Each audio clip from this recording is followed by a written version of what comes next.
पानी पीने के बाद मैं यहां से चला जाऊंगा। वैसे भी मैं रास्ता भटक गया हूं। आप कौन हैं और आप इतने घने जंगल में अकेली क्या कर रही हैं? मुझे तो बहुत ही ज्यादा प्यास लगी थी और इस तरफ मुझे कुछ आवाज सुनाई दी तो मैं आ गया, और प्यासा इतना था कि कहीं और मेरा ध्यान गया ही नहीं।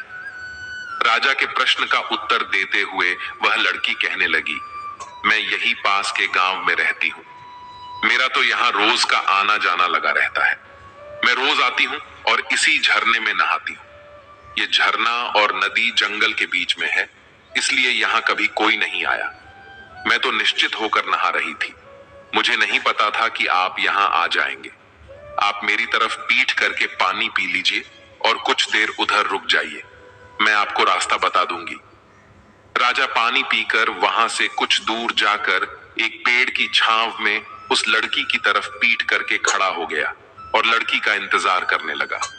इधर वह लड़की जल्दी जल्दी नहाकर एक चट्टान के पीछे जाकर अपने कपड़े बदलने लगी। कुछ ही देर में वह वहां से निकलकर राजा के पास आ गई।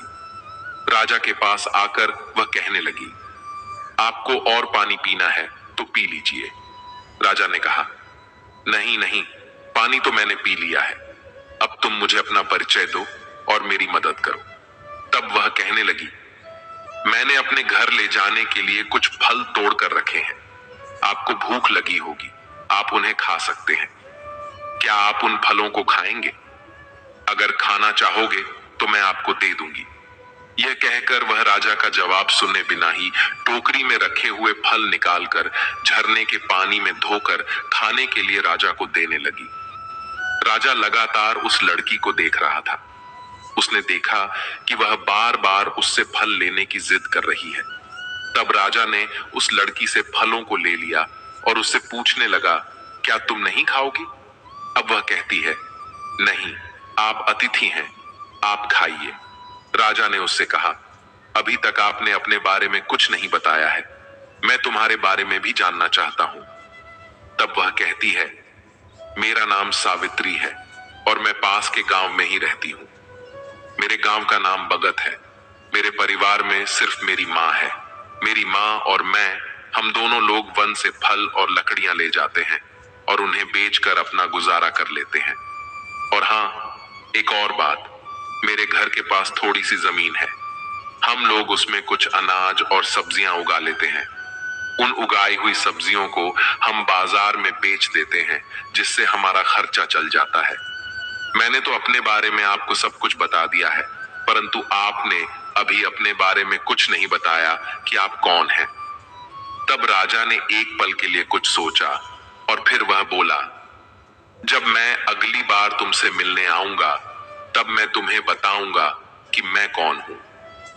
उस राजा ने यह भी कहा, मैं तुमसे मिलने इसलिए आऊंगा क्योंकि तुम्हें देखकर तुमसे बातें करने की इच्छा होती है।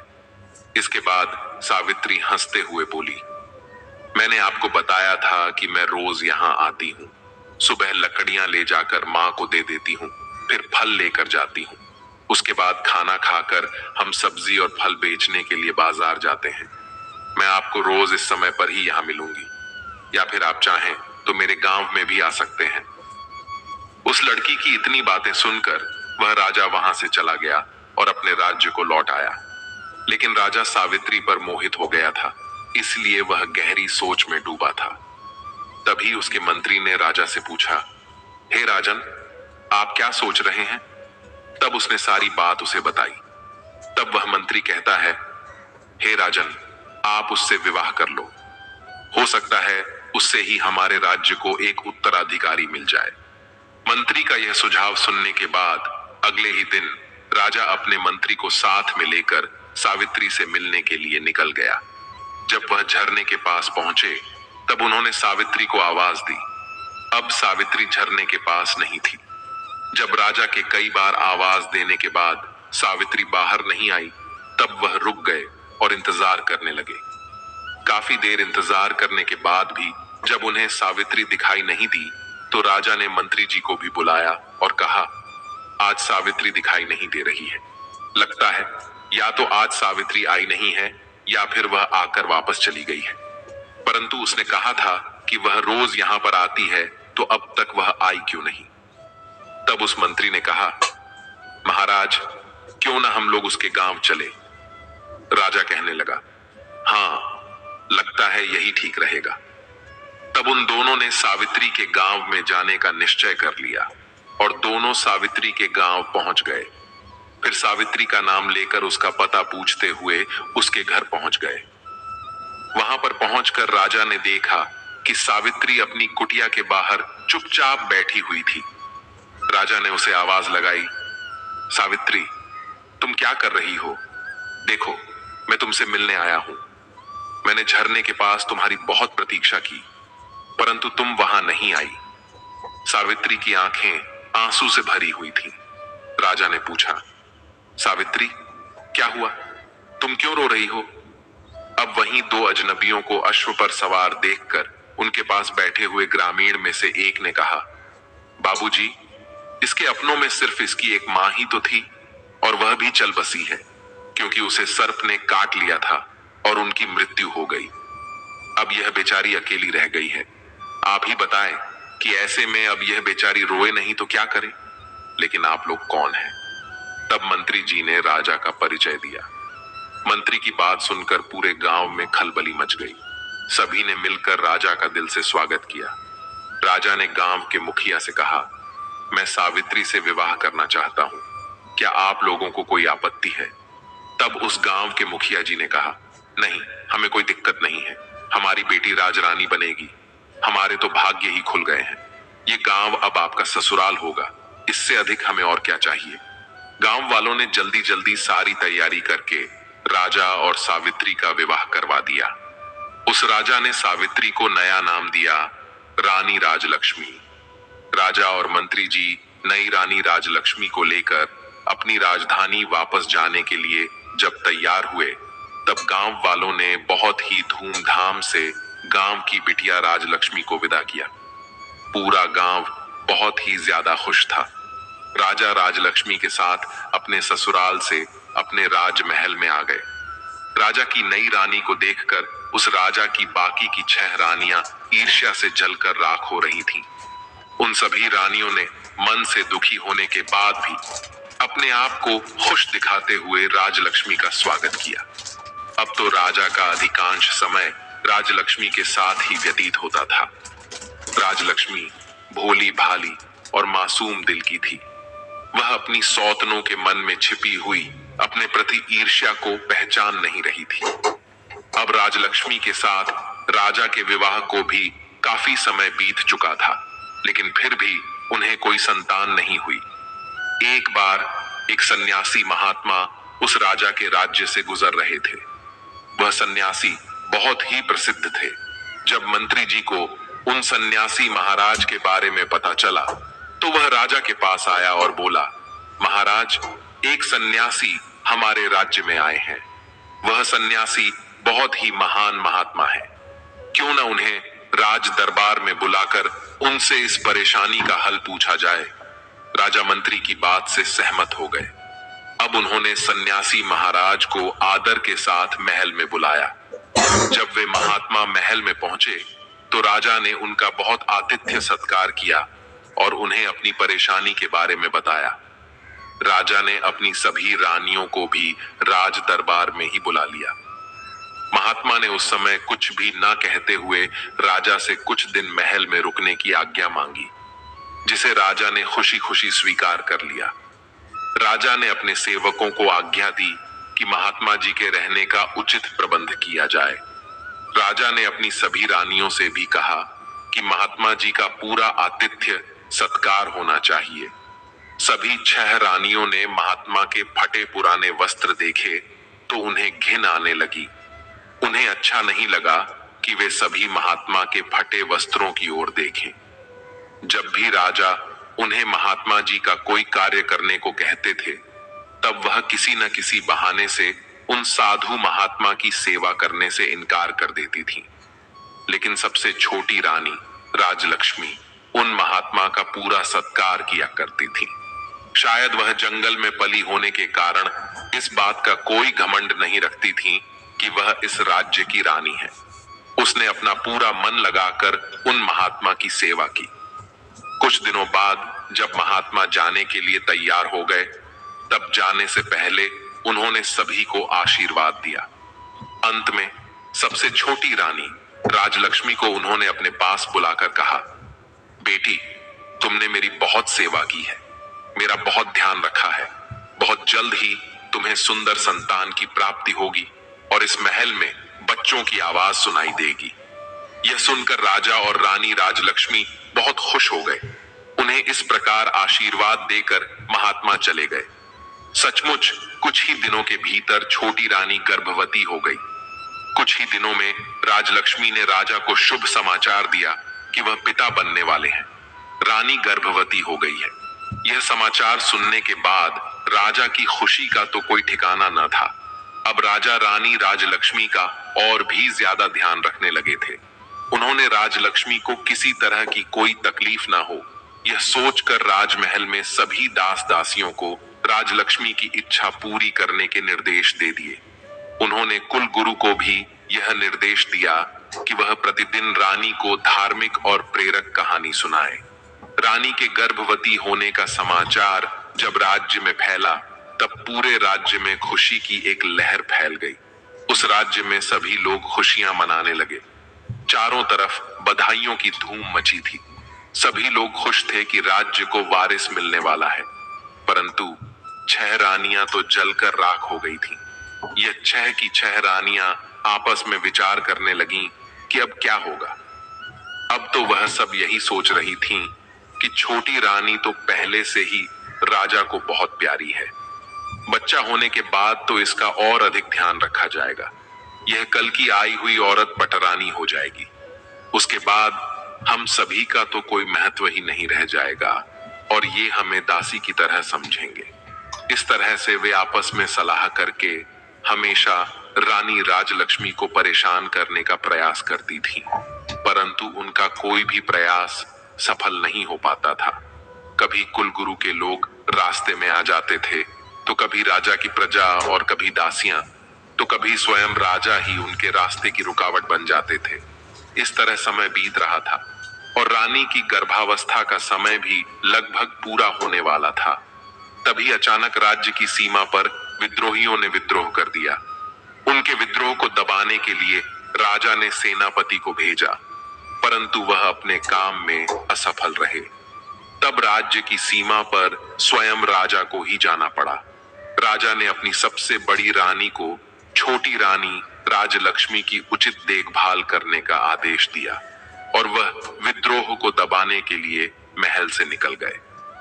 राजा के जाते ही सभी रानियों को सुनहरा अवसर मिल गया और सभी रानियां राजलक्ष्मी से मधुर बातें करते हुए बच्चे के लिए आवश्यक सावधानियां बताकर चली जाती थीं। रानी राजलक्ष्मी समझ नहीं पा रही थी कि आखिर कुलगुरु और सभी रानियों की बातें इतनी अलग अलग क्यों हैं। आखिर सही कौन है? दोनों की बातें एक दूसरे से बिल्कुल विपरीत हैं। तब वह अपने मन में सोचती है कि कुलगुरु तो पुरुष हैं और रानियां तो महिलाएं हैं। महिलाओं की बातें पुरुष कहां समझ पाएंगे।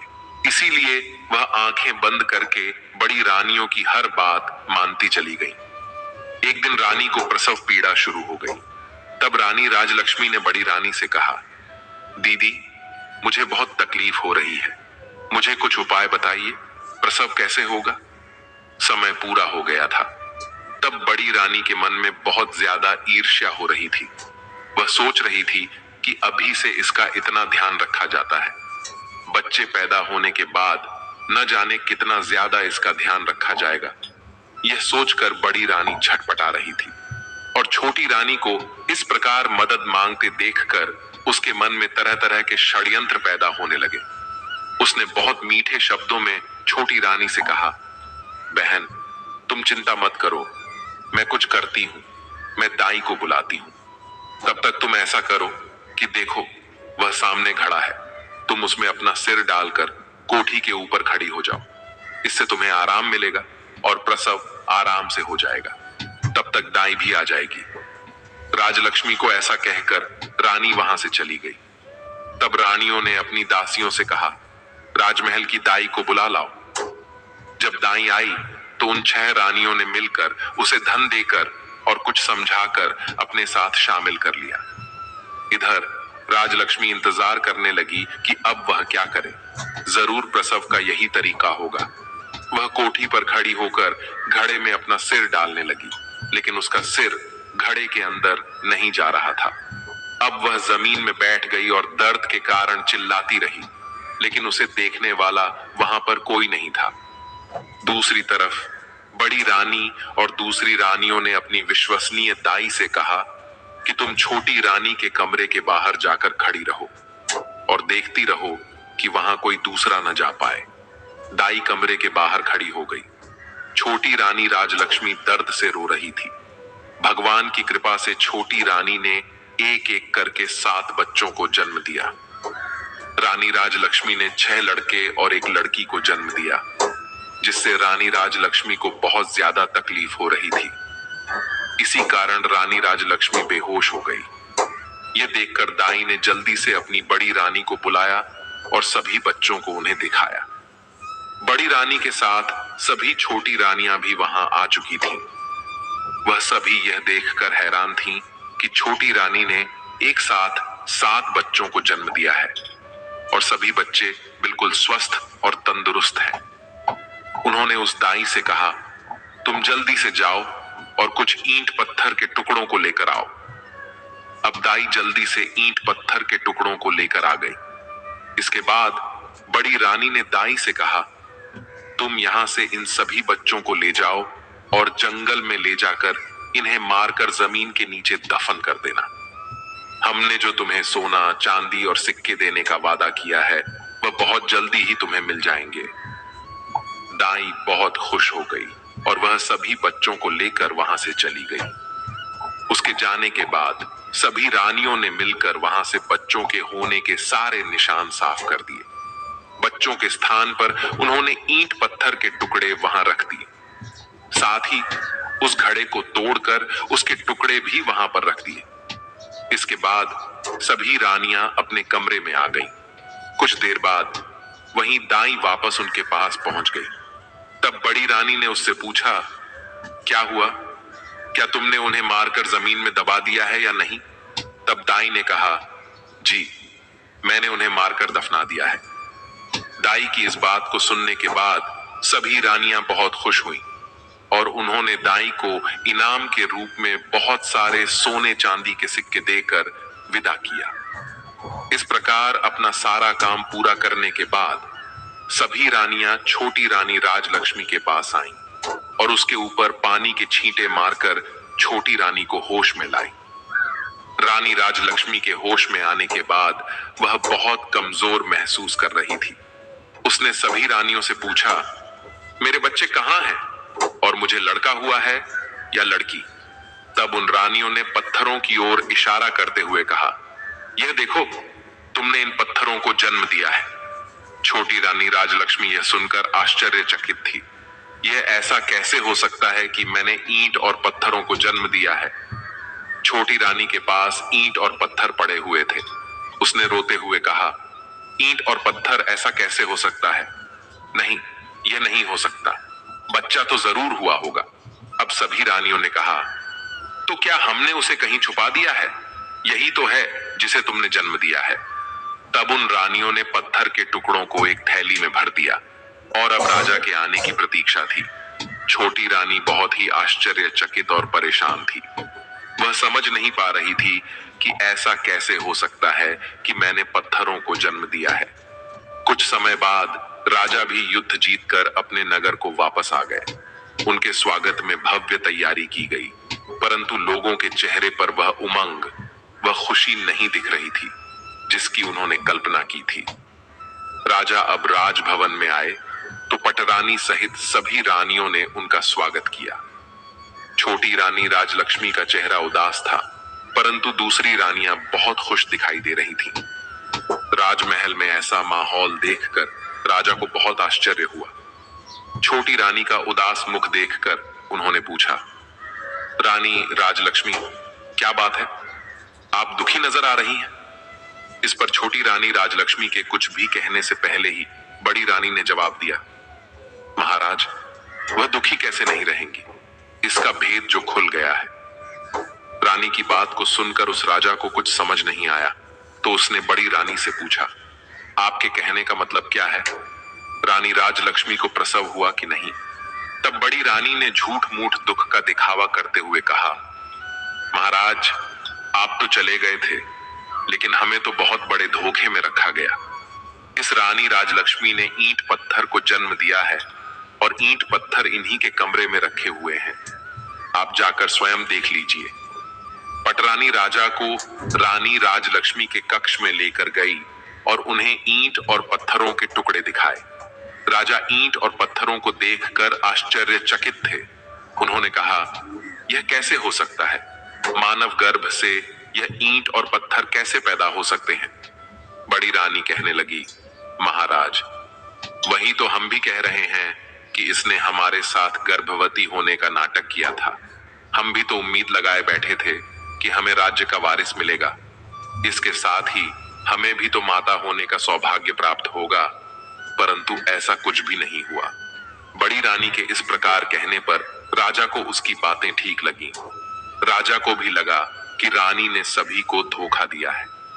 अब राजा क्रोध से भरकर रानी राजलक्ष्मी की ओर पलटे और पूछा, बताइए रानी, आपने हमें इतना बड़ा धोखा क्यों दिया? मेरे साथ छल करने की आपकी हिम्मत कैसे हुई? यदि आप ऐसा नहीं करती तो हम इसे विधि का विधान मानकर संतोष कर लेते कि हमारे भाग्य में संतान सुख है ही नहीं। लेकिन आपने तो हमें हमारे जीवन की सबसे बड़ी आशा दिखाकर हमारी आशा पर पानी फेर दिया। हम तो आपके मासूम चेहरे पर मोहित होकर आपको अपनी रानी बनाकर लेकर आए थे। हमने आपको इतना प्यार और सम्मान दिया, परंतु आप उस सम्मान के योग्य नहीं हैं। आपने हमें धोखा देने से पहले हमारे बारे में एक बार भी नहीं सोचा। हमें आपसे ऐसी उम्मीद बिल्कुल भी नहीं थी। हमने आप पर कितना भरोसा किया और आपने हमारे साथ इतना बड़ा धोखा किया। आपने हमें जिंदगी के इतने बड़े सपने को सच होने की उम्मीद दिखाई। अगर आप उम्मीद नहीं दिखाती तो कोई बात नहीं, हमें कोई तकलीफ नहीं थी। लेकिन आपने जो छल हमारे साथ किया है, उसका दंड तो हम आपको अवश्य देंगे। आज से आप हमारी रानी नहीं, बल्कि महल की नौकरानी होंगी। जाइए, हमारे सामने से अभी चली जाइए, वरना क्रोध में मैं ना जाने क्या कर बैठूं। राजा के ऐसे शब्द सुनकर छोटी रानी बहुत दुखी हुई, लेकिन वह कुछ नहीं कर सकती थी। वह उस कक्ष से बाहर चली गई और एक तरफ बैठकर रोने लगी। इस घटना के बाद तो राजमहल में छोटी रानी का जीवन बहुत मुश्किल से होकर गुजरने लगा था। सभी रानियां राजलक्ष्मी के साथ बहुत गंदा व्यवहार करती थीं। महल की नौकरानियों से भी अधिक उससे काम कराया जाता था। उन्हें महल की सफाई के काम में लगा दिया गया। रानी राजलक्ष्मी बहुत दुखी हो गई और उस कारण उसके दिन बहुत ही दुख के साथ गुजर रहे थे। रानियों की क्रूरता हर दिन के साथ ज्यादा होती जा रही थी, पर वह सब कुछ सहने के अलावा क्या कर सकती थी? उनके पास कोई ऐसा सबूत नहीं था जिससे वह अपनी गर्भावस्था को प्रमाणित कर पाती। वह जानती थीं कि वह सच में गर्भवती थीं। उन्हें यह आश्चर्य होता था कि उनके बच्चों का क्या हुआ। कई बार उनके मन में इच्छा होती थी कि वह राजमहल को त्याग कर अपने गांव चली जाएं और अपनी पुरानी दिनचर्या आरंभ करें। अब उसे अपनी पुरानी जिंदगी की बहुत याद आती थी, परंतु वह यह सोचकर अपना विचार बदल देती थी कि उसके रानी बनने पर उसके गांव वाले कितने खुश थे। अब वह जाकर किस मुंह से अपने दुर्भाग्य की कथा उन्हें बताएगी। इस तरह समय बीतता रहा और काफी समय के बाद एक दिन जब राजा दरबार में बैठे राज्य कार्य में व्यस्त थे कि तभी एक प्रहरी ने उनके पास आकर सूचना दी। प्रहरी ने कहा, महाराज, एक गांव का प्रधान आपसे मिलना चाहता है। राजा ने कहा, उसे भेज दीजिए। फिर राजा ने कहा, आइए प्रधान जी, आप क्या समस्या लेकर आए हैं? गांव के ग्राम प्रधान ने आकर राजा से कहा, महाराज, आपके शासन में किसी को कोई समस्या नहीं है। आपके राज्य में और हमारे गांव में सभी खुश हैं। आज मैं यहाँ आपके पास एक आश्चर्यजनक और चमत्कारी घटना के बारे में बताने के लिए आया हूँ, जिसके बारे में जानकर हम सब गांव वालों की तरह आप भी बहुत ही हैरान हो जाएंगे। महाराज, मुझे लगा कि आपको इसके बारे में पता होना चाहिए, इसलिए मैं यहाँ चला आया। तब राजा कहने लगे, प्रधान जी, ऐसी कौन सी चमत्कारपूर्ण घटना हुई है, हमें बताइए। तब प्रधान कहने लगे, महाराज, हमारा गांव जंगल के पास में है। वहां बहुत से पौधे हैं, लेकिन पिछले कुछ समय से हम वहां एक स्थान पर एक चंपा का पौधा और कई बांस के पौधों को देख रहे हैं। ये पौधे अपने आप उग गए हैं, उन्हें किसी ने भी नहीं लगाया। शुरू में तो हम में से किसी ने भी उन पर विशेष ध्यान नहीं दिया, परंतु अब हम उनके बारे में जानने के लिए मजबूर हो चुके हैं। महाराज, उन ऊंचे बांस के पौधों के बीच में छिपा एक चंपा का पौधा ऐसा लगता है जैसे बांस के पौधों के द्वारा घेरा डालकर चंपा के पौधे की सुरक्षा की हो। उन्हें देखकर ऐसा लगता है कि जैसे वह बांस के पौधे खास तौर पर उस चंपा के पौधे की सुरक्षा के लिए ही लगाए हों। परंतु महाराज, यह भी एक सत्य बात है कि उन पौधों को हमारे गांव के किसी भी व्यक्ति ने नहीं लगाया है। यह सभी पौधे एक साथ अपने आप उगाए हैं। महाराज, इससे भी आश्चर्य की बात यह है कि यह चंपा का पौधा फूलों से लदा हुआ है, पर आज तक कोई भी उसके फूल को छू भी नहीं पाया है। अगर कोई छूना भी चाहता तो वह आसमान जितना लंबा हो जाता है। हमारे तो कुछ भी समझ में नहीं आ रहा है। महाराज, इतना ही नहीं, उनमें से मानव के बोलने की आवाज भी आती है। चंपा और बांस के सभी पौधे आपस में मानव की आवाज में बातें करते हैं। अब ग्राम प्रधान की यह सभी बातें सुनकर राजा आश्चर्यचकित हो गए। राजा के साथ साथ सभी दरबारी भी हैरान थे। राजा ने कहा, ऐसा कैसे हो सकता है? ठीक है ग्राम प्रधान जी, आप हमें यह बताइए कि वह पौधे बातें करते हुए क्या कहते हैं। तब ग्राम प्रधान कहने लगे, महाराज, जब कोई भी व्यक्ति फूलों को लेने के लिए चंपा के पौधे की ओर अपना हाथ बढ़ाता है तो चंपा के पौधे से आवाज आती है, बांस भैया, यह इस गांव के ग्रामीण फूल लेने आए हैं, इन्हें फूल देना है या नहीं। इसके बाद उन बांस के पौधों में से आवाज आती है, ना बहन, लग जा आकाश। इसके बाद चंपा की डालियां इतनी ऊंची हो जाती हैं कि कोई भी इंसान उन तक नहीं पहुंच पाता। लंबे डंडे से भी चंपा के फूलों तक पहुंचना संभव नहीं होता है, परंतु प्रतिदिन सुबह के समय चंपा के फूल जमीन पर बिखरे मिलते हैं, जो कि बहुत ही सुगंधित होते हैं। प्रधान कहते हैं, महाराज, आश्चर्य की बात तो यह है कि सभी ग्रामीणों ने फूल लाने की बहुत कोशिश की, परंतु आज तक एक भी फूल अपने हाथों से नहीं ला पाए। यहाँ तक कि कई गांव के ग्रामीणों ने भी बहुत प्रयास किया, परंतु कोई भी व्यक्ति एक भी फूल नहीं तोड़ पाया। सभी असफल रहे।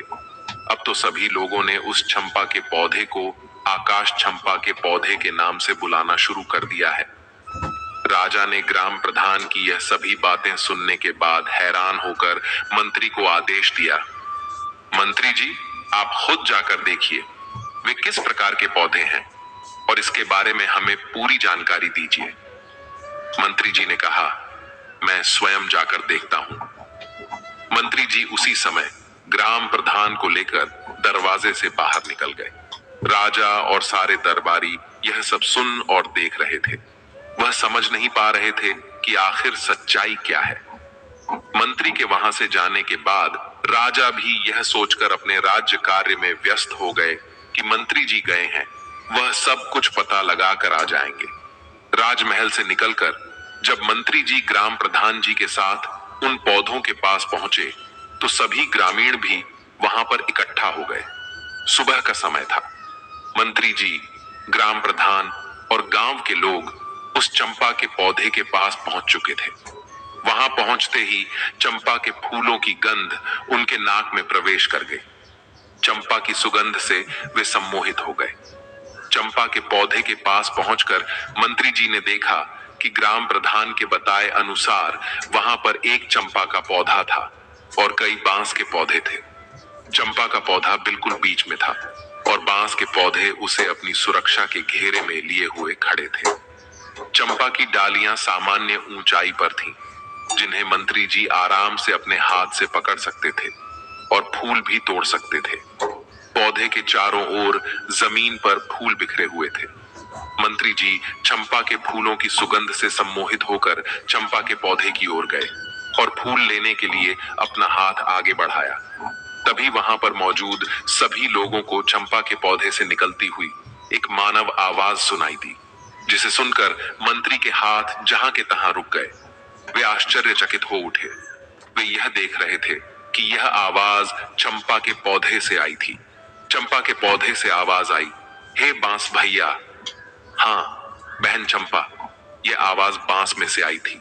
उसके बाद चंपा के पौधे से आवाज आई, हमारे मंत्री जी फूल तोड़ने आए हैं, क्या मैं दे दूं या लग जाऊं आकाश।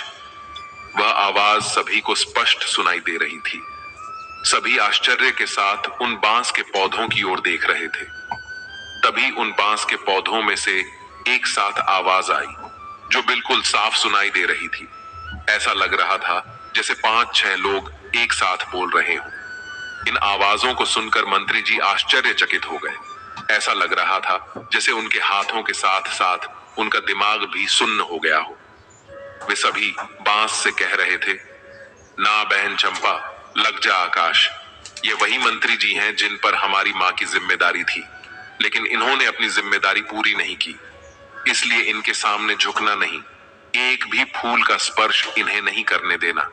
इसीलिए बहन चंपा, लग जा आकाश।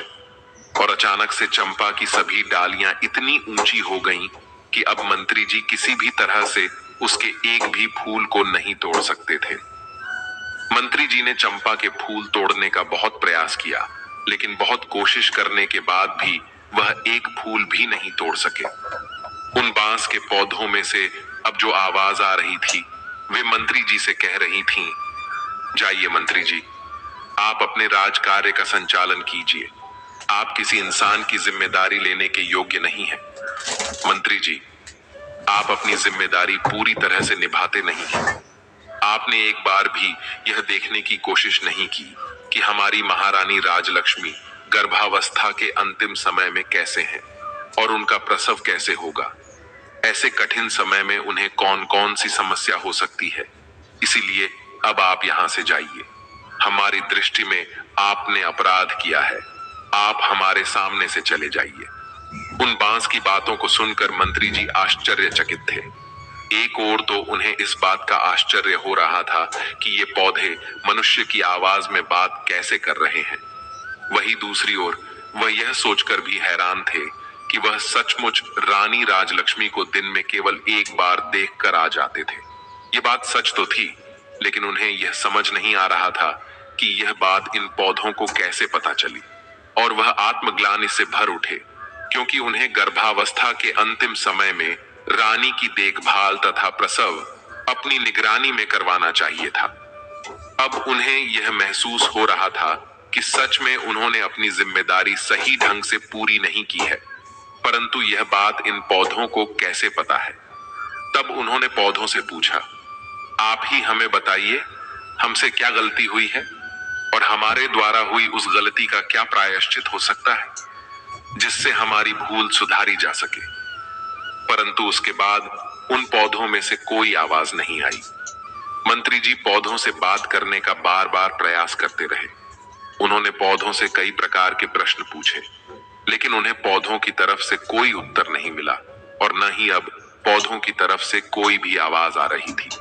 लेकिन चंपा की डालियां अभी भी ऊंचाई पर थीं, इसलिए मंत्री जी बहुत परेशान थे। मंत्री जी को उनके प्रश्नों के उत्तर नहीं मिले थे। वह निराश होकर वहां से वापस जाने लगे। वहां से लौटने से पहले उन्होंने गांव वालों से कहा, मैं इस बात को महाराज से अवश्य कहूंगा और मुझे पूरा विश्वास है कि मेरी बात सुनने के बाद महाराज इस बात का पता लगाने के लिए यहाँ अवश्य आएंगे। इसके बाद मंत्री जी वहां से अपनी राजधानी वापस आ गए। राजमहल वापस आकर उन्होंने महाराज को सारी बातें बताई और कहा, महाराज, मुझे लगता है कि राजमहल में कुछ षड्यंत्र तो अवश्य हुआ है। अब मुझे तो अपने ऊपर ग्लानि हो रही है। मुझे ऐसा लग रहा है कि जैसे मैं राजलक्ष्मी की देखभाल पूरी तरह से नहीं कर पाया। आज मुझे उन पौधों की बात सुनकर ऐसा लग रहा है कि कुछ ऐसा हुआ है जो हम लोग नहीं जानते। कुछ तो बहुत ही गलत हुआ है जिसका हमें नहीं पता है। परंतु उन पौधों को इसके बारे में सब कुछ पता है। मैंने अपनी तरफ से उन पौधों से सब कुछ जानने की पूरी कोशिश की, लेकिन उन्होंने मुझे कुछ नहीं बताया। महाराज, मेरा आपसे अनुरोध है कि आप एक बार अवश्य वहां चले और स्वयं देखें। हो सकता है वह चंपा का पौधा आपको सारी बातें बता देगा। मंत्री की पूरी बात ध्यानपूर्वक सुनकर राजा ने कहा, ठीक है, हम स्वयं चलेंगे और अपने साथ अपनी रानियों को भी लेकर चलेंगे। हम सारे लोग वहां चलकर देखेंगे। परंतु वह राजा राजलक्ष्मी को नहीं ले जाना चाहता था। अब उन मंत्री जी को कुछ समझ नहीं आ रहा था कि अब वह क्या करे।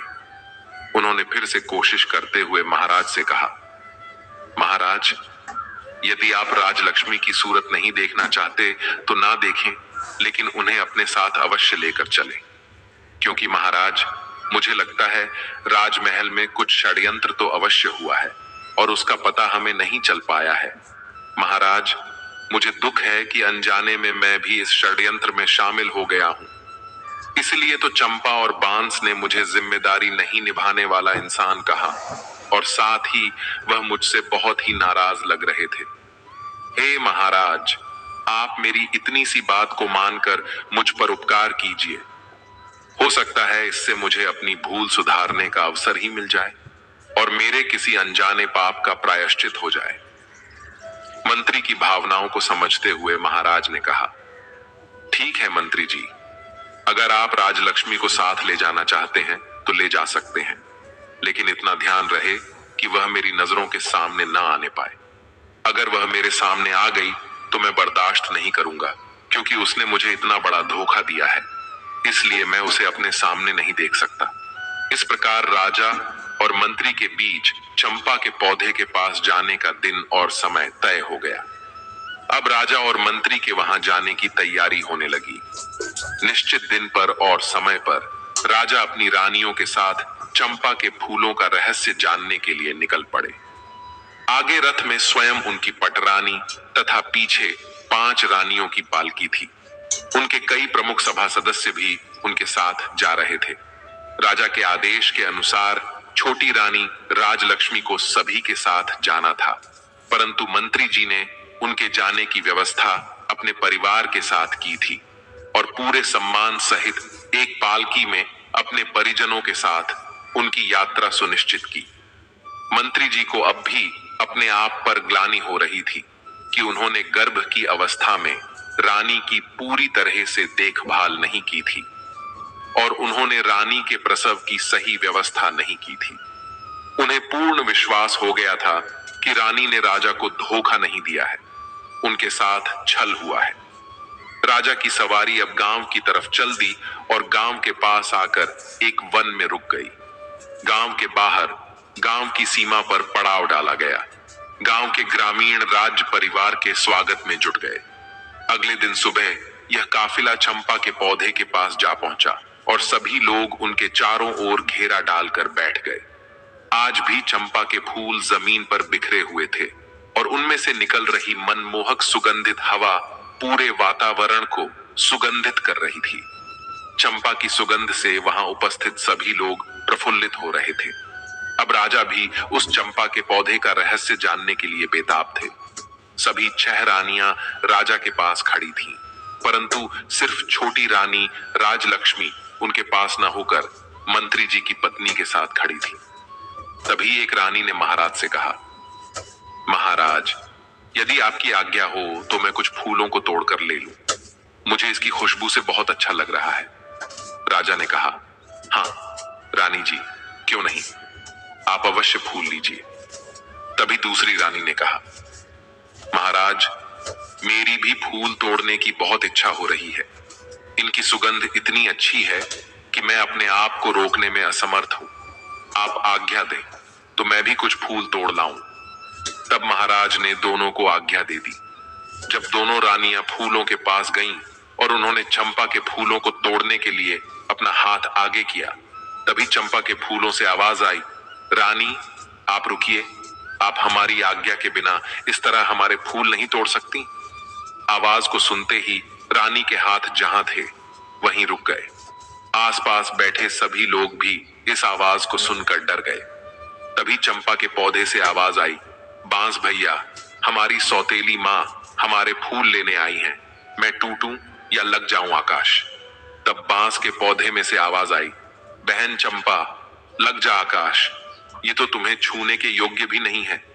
क्या तुम्हें याद नहीं कि इन्होंने हमारी माँ के साथ कैसा अत्याचार किया है? इसीलिए बहन, इनके बारे में मत सोचो और लग जाओ आकाश के साथ। तुरंत ही चंपा की डालियां ऊपर उठने लगी और आकाश को छूने लगी। निराश होकर महारानी वापस आकर अपने स्थान पर खड़ी हो गई। इसी प्रकार से चौथी, तीसरी और फिर दूसरी रानी भी हार मानकर अपने स्थान पर बैठ गई। इसके बाद आई सबसे बड़ी रानी।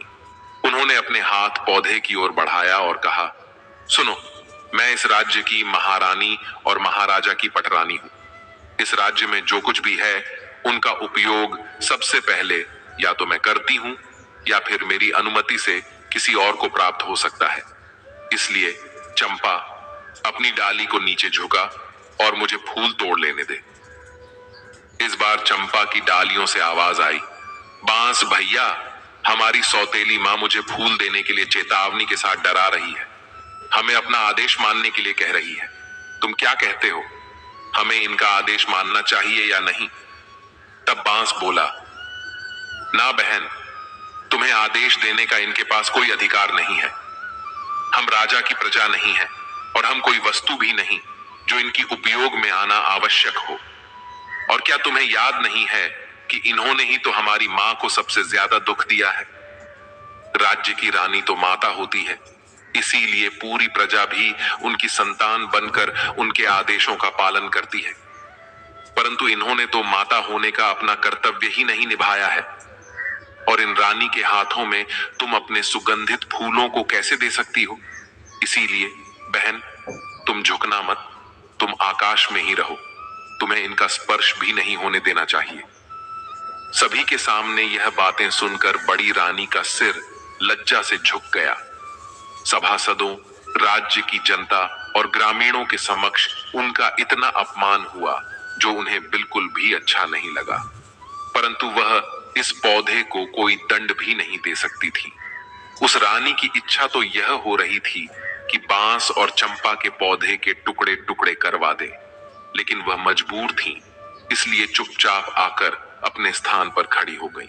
अब चंपा के फूल वापस पहले की तरह सामान्य ऊंचाई पर आ गए। अब राजा खुद उठे और फूल तोड़ने के लिए आगे आए।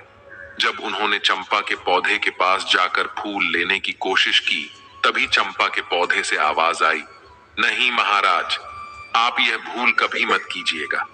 आपको फूल तोड़ने से रोकने के लिए मैं अपने भैया से अनुमति नहीं लूंगी। यदि भैया अनुमति दे भी देंगे तो भी मैं आपके हाथों में नहीं आऊंगी। इसीलिए आप अपने हाथ पीछे ही रखिए और फूल लेने का विचार त्याग दीजिए। राजा आश्चर्यचकित होकर उनकी बातों को सुनने लगे। आखिर ऐसा क्या हुआ कि उन्हें रोकने के लिए चंपा अपने भाइयों से भी अनुमति नहीं लेगी और बिना अनुमति के ही उन्हें रोक दिया। उन्होंने पूछा, मैं इस देश का राजा हूं, तुम मुझे यह बताओ कि जब मैंने कभी भी किसी के साथ अन्याय नहीं किया है। मैं अपनी प्रजा को अपनी संतान मानता हूं और संतान की तरह उनकी देखभाल भी करता हूं। मैंने कभी किसी पशु पक्षी को भी तकलीफ देने की नहीं सोची। फिर तुम ऐसा क्यों कर रही हो? इस बार चंपा के पौधे ने हंसते हुए आवाज दी, आप अपनी पूरी प्रजा को संतान मानते हैं, परंतु आप उन बातों पर विश्वास करते हैं जो दूसरे लोग मन से बनाकर जो भी बातें आपसे कह देते हैं, आप वह मान लेते हैं। आप स्वयं कभी भी सच्चाई जानने की कोशिश नहीं करते। आपने प्रजा को संतान माना, लेकिन आपने अपनी संतान की खोज खबर करने की कभी भी कोशिश नहीं की। आपने कभी यह जानने की कोशिश नहीं की कि आपकी अपनी संतान कहाँ है, आपकी अपनी संतान कैसी है। आप ही बताइए, क्या आपने यह सब जानने का प्रयास किया है? आप अपने राज्य की सुरक्षा करने की बात करते हैं, लेकिन आप तो अपनी गर्भवती पत्नी की सुरक्षा नहीं कर पाए। आपने एक सच्ची स्त्री का विश्वास नहीं किया और उन्हें धोखेबाज कहकर नौकरानी बना दिया। इस प्रकार हमारी मृत्यु के षड्यंत्र में आप भी शामिल हो गए। महाराज, जब आप अपनी पत्नी को ही सुरक्षा नहीं दे पाए तो आप किसी और को क्या सुरक्षा दे पाएंगे? तब राजा ने कहा, मैंने कौन सी गलती की है, मुझे बताइए। तब चंपा के पौधे ने कहा, यह जानने का अधिकार आपको नहीं है, इसीलिए आप वापस जाएं और अपने राज्य का संचालन करें, युद्ध लड़े। आपकी प्रजा आपकी संतान अवश्य है, लेकिन उस प्रजा की संतान की देखभाल करने के कारण आप अपनी संतान, अपने होने वाले बच्चों की रक्षा नहीं कर पाए, इसलिए आप यहां से जाइए। अब राजा के पास कहने के लिए कोई शब्द नहीं थे, इसलिए वे अपने स्थान पर चुपचाप खड़े हो गए। उन्हें कुछ भी समझ में नहीं आ रहा था कि क्या है पूरी सच्चाई। अब मंत्री जी ने राजा से कहा, महाराज, अब आप यदि आदेश दें तो हम छोटी रानी राजलक्ष्मी को एक बार फूल तोड़ने के लिए पौधे के पास भेज दें। राजा कुछ उत्तर देते, उससे पहले ही सबसे बड़ी रानी बोल उठी, मंत्री जी, जो फूल महाराज के हाथों से भी नहीं टूटे, वह इस धोखेबाज के हाथों से कैसे टूटेंगे? मंत्री जी ने प्रश्नवाचक दृष्टि से महाराज की ओर देखा। चंपा के पौधे से अब तक हुई इतनी बातों से राजा के मन में भी अब संदेह पैदा होने लगा था। उनके मन में कहीं ना कहीं यह विचार आने लगा था कि रानी राजलक्ष्मी के साथ सच में कोई षड्यंत्र तो नहीं हुआ था। उन्होंने अपनी शंका दूर करने का निर्णय लिया और फिर उन्होंने राजलक्ष्मी को फूल तोड़ने के लिए मंत्री जी को अनुमति दे दी। राजा ने मंत्री को अनुमति देते हुए कहा, ठीक है मंत्री जी, आप रानी राजलक्ष्मी को चंपा के पौधे के पास ले जाइए। अब सारी रानियां डर गईं कि कहीं हमारी पोल न खुल जाए। ये सब हो क्या रहा है, उनके कुछ भी समझ में नहीं आ रहा था। अब मंत्री जी रानी राजलक्ष्मी को फूल तोड़ने के लिए कहते हैं। अब राजलक्ष्मी देखती हैं कि चंपा के पौधे की डालियां आकाश में काफी ऊंचाई पर हैं। यह देखकर वह कहती हैं, मंत्री जी, मेरे हाथ वहां इतनी ऊंचाई पर कैसे पहुंचेंगे? मंत्री जी ने कहा, रानी जी, आप एक बार वहां पर जाकर तो देखिए। आपसे पहले इतने लोगों ने कोशिश की है, इतने लोग तो अभी तक फूल को तोड़ नहीं पाए, और अभी आपने देखा कि महाराज भी फूल नहीं तोड़ पाए। इसीलिए आप घबराइए मत, यदि आपसे भी नहीं टूटेगा तो क्या हुआ, छोड़ दीजिएगा, लेकिन आप चलिए तो सही। जब मंत्री जी ने रानी को इस प्रकार समझाया तो रानी हिम्मत करके चलती हुई चंपा के पौधे के पास आई। उसने अपने हाथ बढ़ाकर चंपा के पौधे के तने को छुआ और उसे बहुत प्यार से सहलाया। रानी को ऐसा लगा कि जैसे उसे कोई सुख मिल रहा है। वह पौधे को सहला रही थी, तभी पौधे से आवाज आई, बांस भैया सुनो। अब आवाज थोड़ी रूंधी हुई थी। तब बांस ने कहा, बहन चंपा, तुम रो क्यों रही हो? चंपा ने कहा, हमारी माँ फूल लेने आई हैं। उन्होंने मुझे बहुत प्यार से स्पर्श किया है। उनके प्रथम कोमल स्पर्श से मैं आनंदित हो गई हूँ, इसलिए मेरा हृदय भावुक हो गया है और आज मैं द्रवित हो गई हूँ। आप मुझे आदेश दें कि अब मैं क्या करूं। मेरी तो इच्छा हो रही है कि मैं अपनी माँ के चरणों में अपने सारे फूल समर्पित कर दूं। इस पर सभी बांस के पौधों से एक साथ आवाज आई, हाँ बहन चंपा, बिल्कुल सही है।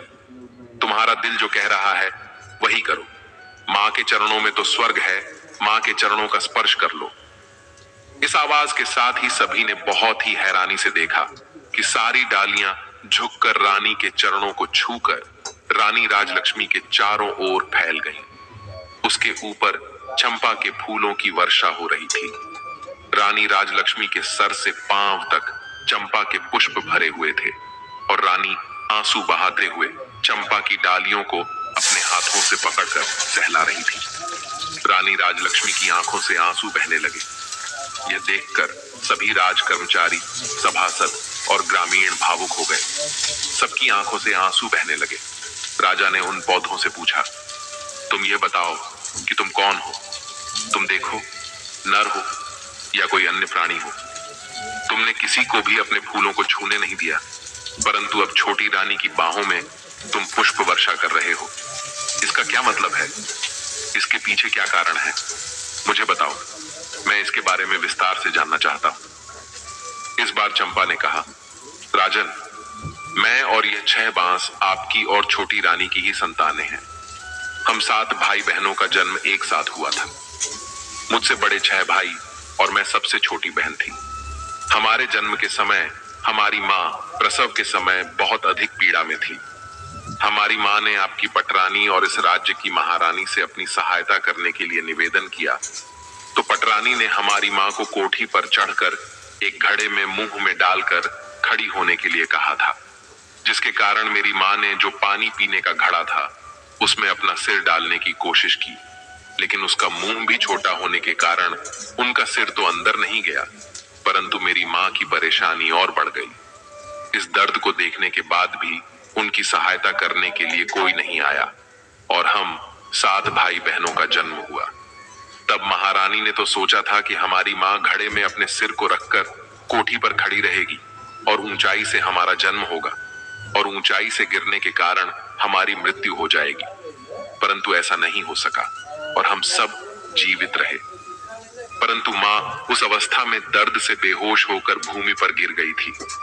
तब महारानी ने एक दाई को बुलाया। महारानी ने उस दाई को पैसों का लालच देकर हमें मारकर जंगल में जमीन में दबाने के लिए कह दिया। इसके बाद कुछ ईंट पत्थर के टुकड़ों को हमारी माँ के पास रख दिया, जिससे हमारी माँ को पता ही नहीं चला कि हम लोगों ने जन्म लिया था। वह कभी भी समझ नहीं पाई कि उनके बच्चे आखिर गए तो कहां गए। आपने भी दूसरों की बातों पर विश्वास करते हुए उन्हें धोखेबाज कहा। इसके बाद राजा ने पूछा, जब तुम लोगों को मारकर जमीन में दबा दिया गया था तो फिर तुम लोग पौधे कैसे बन गए? महाराज, ईश्वर की लीला बड़ी ही विचित्र है। जब दाई हमें लेकर आई तो अचानक जोरों की आंधी आ गई। वह दाई तो हमें मारकर राजमहल के बगीचे में ही दबाना चाहती थी, परंतु राजमहल के बगीचे में उसे ऐसा करते हुए कोई देख न ले, इसी डर की वजह से वह हमें लेकर इस वन में चली आई। यहाँ आने पर जब वह कुदाल से मिट्टी खोद रही थी, तभी आकाश मार्ग से परियों की रानी अपनी सखियों के साथ वन भ्रमण के लिए आ रही थी।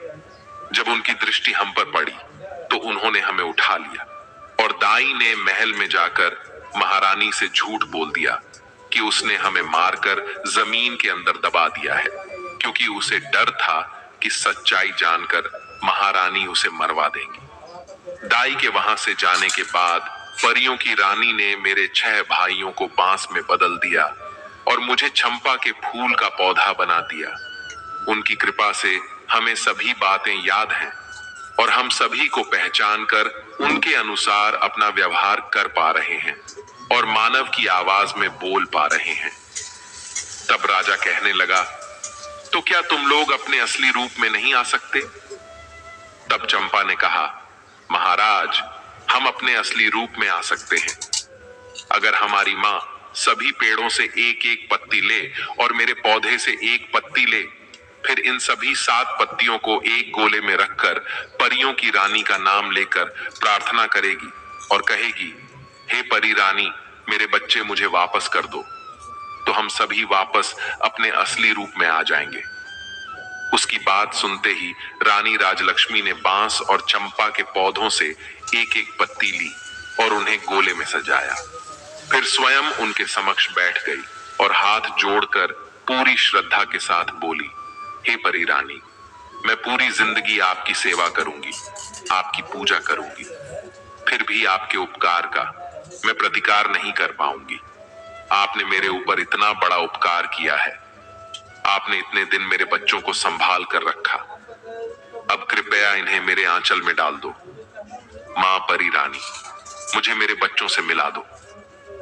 तभी वहां से बांस के पौधे और चंपा का पौधा विलुप्त हो गए और लगभग 5 वर्ष की एक बालिका और 5 वर्ष के 6 बालक वहां पर उपस्थित हो गए, जिसे देखकर रानी और राजा ने आगे बढ़कर अपने सभी बच्चों को अपनी बाहों में समेट लिया। रानी राजलक्ष्मी की तो हिचकियां ही बंद नहीं हो रही थीं, वह तो रोए जा रही थीं। राजा भी बच्चों को अपने सीने लगाकर अपनी आंखों से आंसुओं वर्षा कर रहे थे। गांव की जनता, सभासद, सभी रानियां बिल्कुल मौन होकर यह दृश्य देख रहे थे। कुछ देर के बाद जब राजा ने वहीं पर अपना दरबार लगा दिया तो उन्होंने आदेश दिया कि सभी 6 रानियां रानी बनने के योग्य नहीं हैं। इसीलिए आज से और अभी से मैं इनका परित्याग करता हूं। छोटी रानी राजलक्ष्मी को इतने दिन जो कष्ट सहन करने पड़े, उसके लिए मैं उनसे क्षमा मांगता हूं और उन्हें अपनी पटरानी बनाता हूं, और राजकुमारी की हत्या के षड्यंत्र रचने के लिए दोषी मानते हुए मैं बड़ी रानी को मृत्यु दंड देता हूं। महाराज ने अपने महामंत्री से कहा, मंत्री जी, मेरे आदेश का तुरंत पालन किया जाए। रानी राजलक्ष्मी, जो अब तक अपने बच्चों को अपनी बाहों में समेटे अपने सीने से लगाए हुई बैठी आंसू बहा रही थी, उन्होंने अचानक से अपना सिर उठाया और कहा, महाराज, आज मेरे लिए प्रसन्नता का बहुत बड़ा दिन है, क्योंकि आज मेरे बच्चे मुझे वापस मिल गए। आज के इस प्रसन्नता भरे दिन पर मैं किसी के लिए कालिमा का दिन नहीं लाना चाहती। इसीलिए आपसे मेरा एक अनुरोध है। आप मेरा यह अनुरोध स्वीकार कर लीजिए कि बड़ी रानी को मृत्यु दंड मत दीजिए, अन्यथा इनका दोष हमारे बच्चों, हमारे राज्य और राज्य की जनता पर हमेशा के लिए ग्रहण की तरह छाया रहेगा। इसलिए महाराज, इन्हें क्षमा कर दीजिए। राजा ने कहा, रानी, आपका दिल बहुत विशाल है, परंतु मैं सबको क्षमा तो नहीं कर सकता हूं, इसलिए इन्हें क्षमा दान तो नहीं दिया जा सकता, परंतु आपके अनुरोध पर इनका दंड कुछ कम करके आजीवन कारावास में बदल सकता हूं। जब तक यह जिंदा रहेंगी, कारावास में रहेंगी। इस कारावास में इन्हें एक समय का भोजन मिलेगा, परंतु कारावास के बाहर ये एक पल के लिए भी निकल नहीं पाएंगी। यही इनका दंड होगा। इसके बाद राजा और रानी राजलक्ष्मी ने सभी ग्रामीणों को अपनी तरफ से कई उपहार दिए और सभी मंत्रियों और दास दासियों के साथ राजधानी लौट आए। आते समय दृश्य बदल चुका था। राजा के साथ रथ में रानी राजलक्ष्मी और बच्चे रथ पर सवार थे, और 6 रानियां बंदी की अवस्था में सैनिकों के बीच चलती हुई पैदल राजमहल की ओर आ रही थीं। राजमहल पहुंचने पर उन्हें कारागृह में डाल दिया गया। राजा रानी राजलक्ष्मी के साथ और अपने बच्चों के साथ सुखपूर्वक अपने राज्य की जनता का पालन करते हुए अपना जीवन बिताने लगे। रानी राजलक्ष्मी के दिन जैसे पहले थे, वह बदल गए थे। भगवान की कृपा से राज्य के सभी लोगों के जीवन में भी खुशियां आ गईं। भगवान अच्छे के साथ हमेशा अच्छा करते हैं और बुरे का परिणाम बड़ा ही भयानक होता है। इस कहानी से हमें यह सीख मिलती है कि हमें किसी पर भरोसा नहीं करना चाहिए, चाहे वह कितना भी सगा क्यों ना हो।